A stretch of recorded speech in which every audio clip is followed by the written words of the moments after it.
What's up everyone, welcome back to VP Reacts and I'm Vicky. Peter here. Welcome to another episode of our reaction video. Yeah. And today we are back with a story. It's like we did the song Gimmeshelter from the Rollingstones.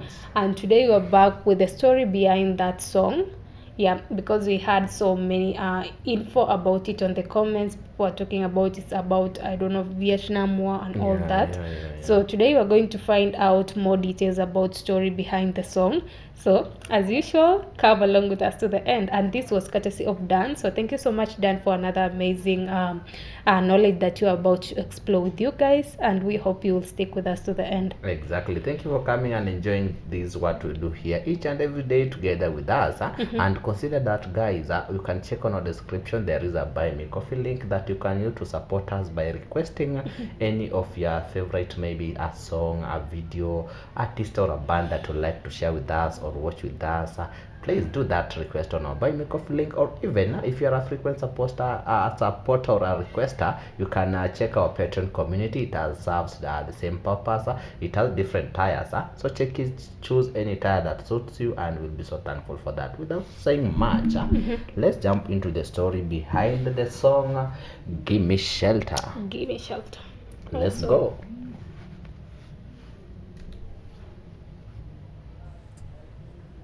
Hello and welcome to Stories Behind the Songs. I'm your host, Jim Tompkins. In each episode, I uncover the fascinating backstories behind iconic rock and pop tracks. Today's song is Gimmeshelter by the Rolling Stones.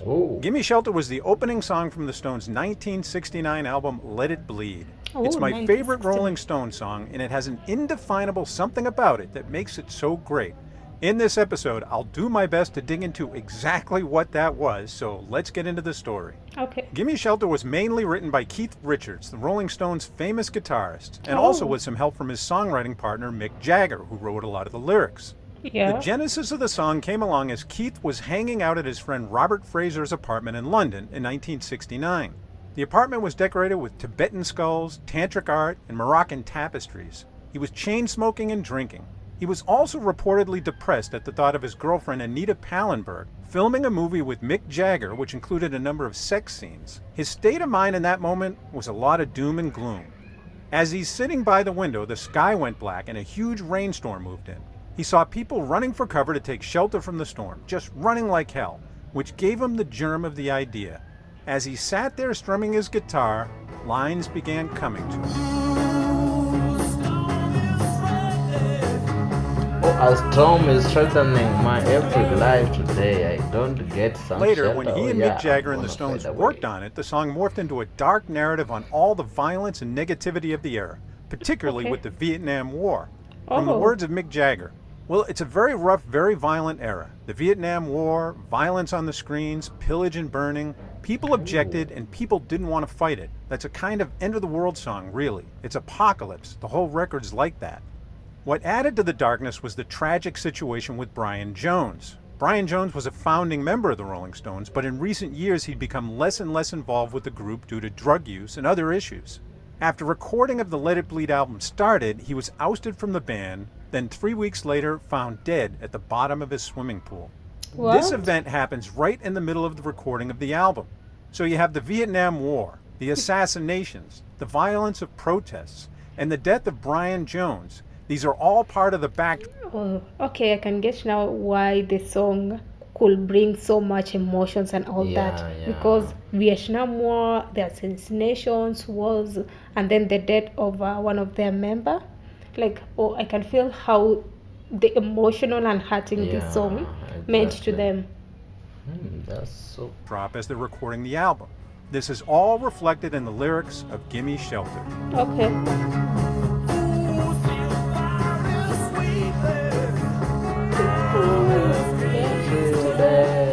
Like a red when they ball. reconvened after Brian Jones' death to continue work on Let It Bleed, this song of ultimate doom Keith had begun by his friend's window, now titled Gimmeshelter, was one of the first he and Jagger began working on with producer Jimmy Miller. What they wound up recording to me is one of the great wall of sound songs of all time. The wall of sound style of recording was pioneered by producer Phil Spector in the early 1960s. The goal of the wall of sound style was to produce a very dense orchestral sound. His arrangements would have large amounts of instruments, including doubling or tripling certain instruments to create a single sound. Okay. The effect was a fuller, richer sound as opposed to recording a standard rock song with drums, bass guitar, and electric guitar. Two of his most popular songs, Be My Baby and You've Lost That Lovin' Feeling, both heavily employed the wall of sound. What I think helped push the Stones into wall of sound territory was the fact that Brian Jones was gone. So Keithrichards played all the guitar parts himself, and he wound up using layers and layers of guitars. Added to the layering of the guitars, you have a bunch of other instruments. The drums, a heavy fuzzy bass sound, harmonica, maracas, and then there's the famous use of the güiro, which is a percussion instrument that creates this sound. Oh, they rub it like this. Wow, good sound. All that. Yeah, it produces a very good sound, and it looks like a guad. Yeah. Is it a guad or a gad? Guad. A guad. I think it depends with where you come from, but it's like a guad. A guad. Yeah. So I think it's somehow cut on the surface. Oh yeah. So it has some cuttings. Line cuttings. Yeah. And then you flip that stick. Yeah. Stick. Yeah. And producing. Yeah. But it sounds great. Amazing. Have you ever seen it though? It's always on their videos. Oh my god, I'm not that keen. Oh.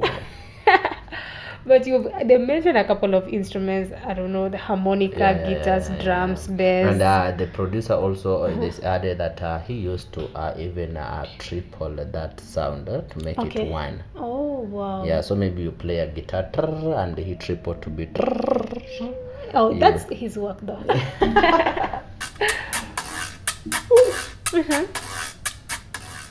All that together produced this incredible full sound with Mickjagger's eerie vocals layered on top. Exactly.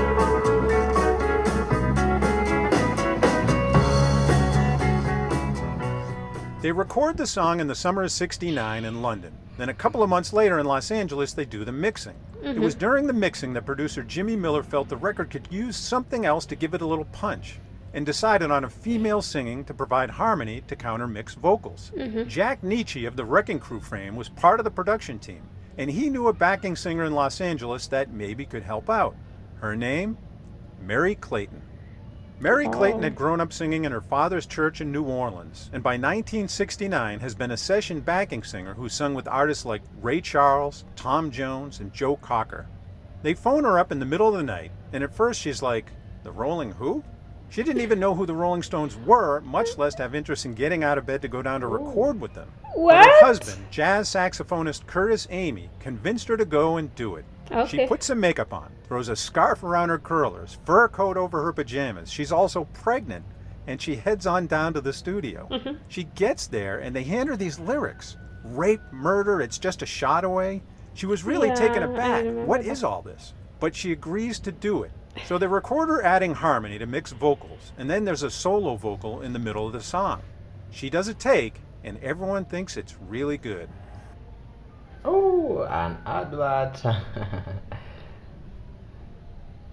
Oh, sorry. But I didn't notice that lady's vocal on the song. I'm trying to remember too, because I can remember the line, rape, murder. You can remember how it was rape, murder. Yeah. It's just a shot. Oh, I remember. It's just a shot away. Something like that. I think it can give us a bit of it. Huh? Yeah, I can remember it because we posted.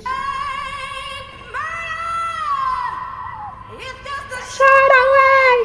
It's just a shot away! Yeah. Then they ask her if she wants to do another take. So she thinks, okay, I have one good one in the bank. Now I'm going to let it rip and blow the doors off. In that second take, she goes an octave higher, and her voice cracks in a couple of instances. In the original recording, you can even hear a couple of hoots from Mickjagger.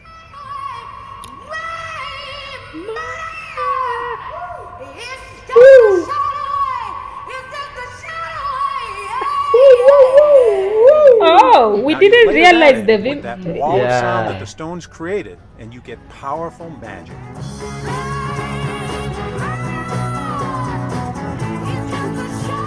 I remember.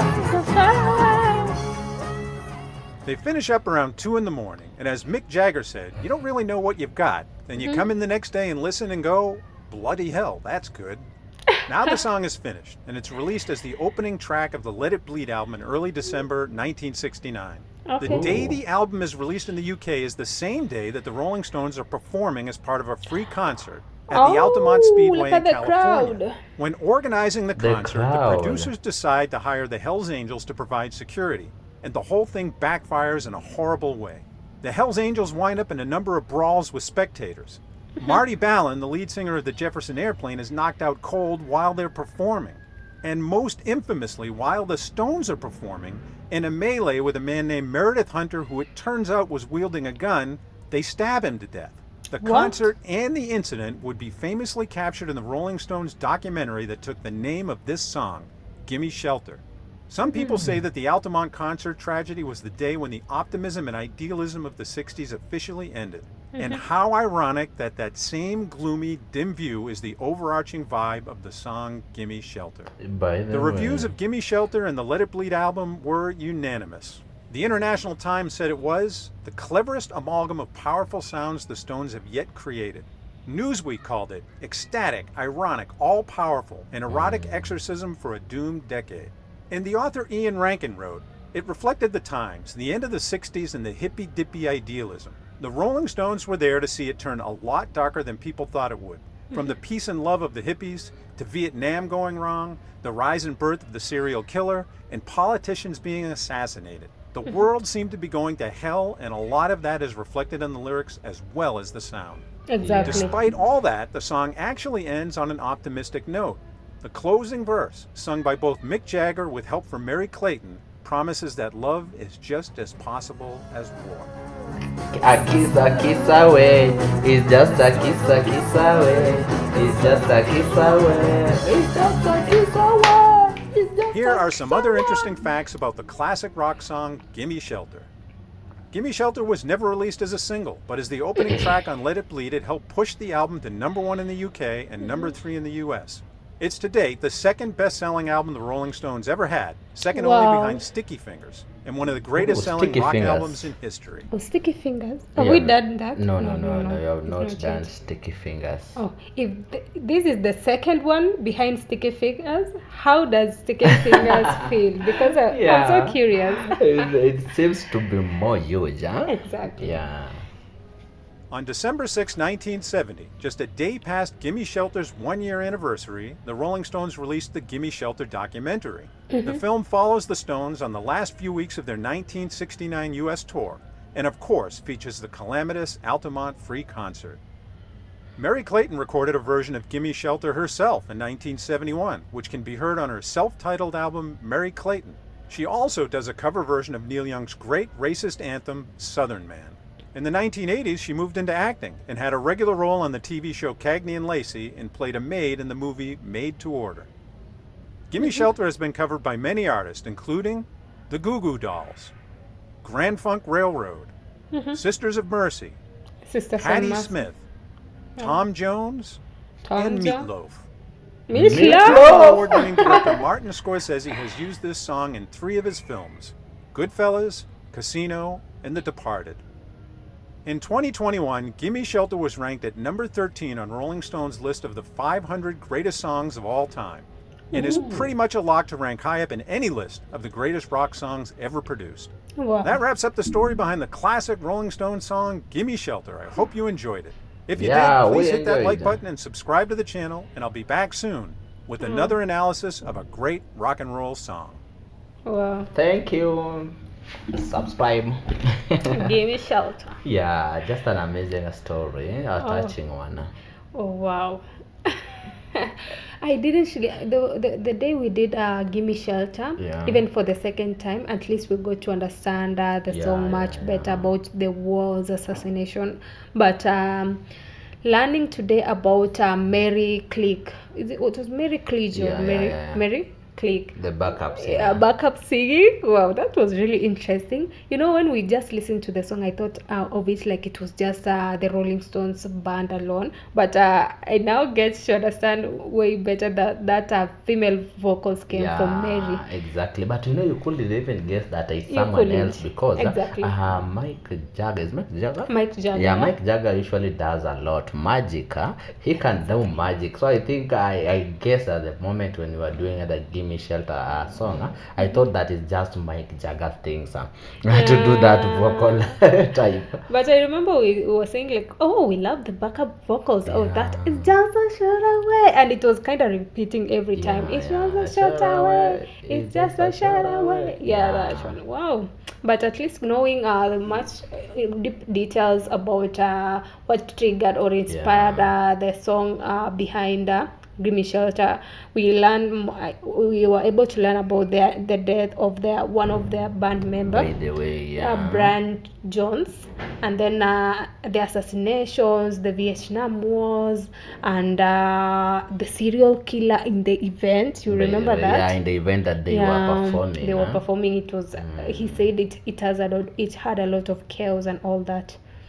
So I feel like the song was full of so much pain, emotions, reflections. Like it was full of so many things that were going were happening in that particular era. By the way, and you see, the music is that's what music does. It shows it reciprocate the image of the society, the way things are in the society. You can really find it in music. For example, these songs give us that period of an era, or explains to us what really happened at that time. Knowing about he said that so many politicians were assassinated and all that. Just what clicks in my mind is those speeches that we've been doing from the other.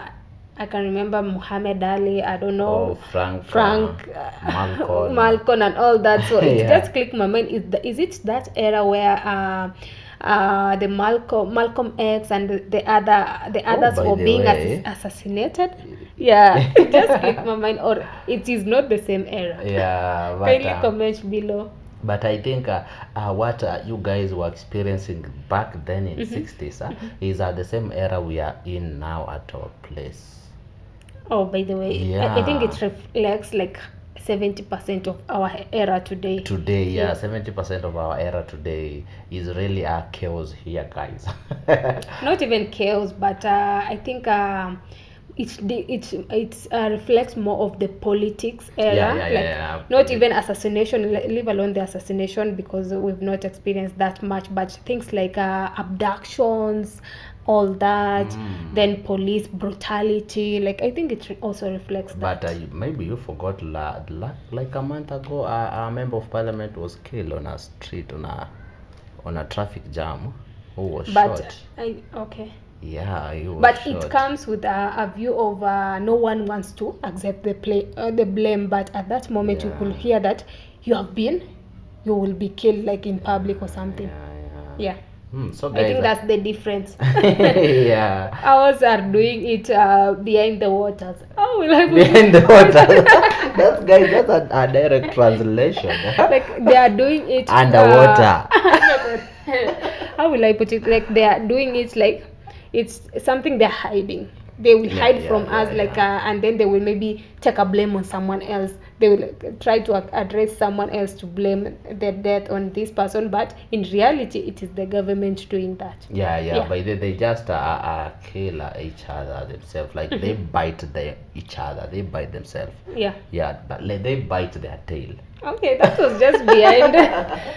But guys, by the way, hope you really enjoyed it. Thank you, Dan, for making us have that great story and exploration. Also, great knowledge on Gimmeshelter. At least now we have a story to tell someone. We can narrate to people here that we really know some story. The story behind the song, and at least it the song now hits like you feel you can now understand the song way better. Exactly. So guys, hope you enjoyed. Don't forget to like it, subscribe here, and stay tuned. You can also request any of your favorites via our support links that are on our song's description. Otherwise, thank you guys for watching. Hope you got something out of it. Feel free to share your thoughts as we have said, and see you on our next video. We're out. Bye bye.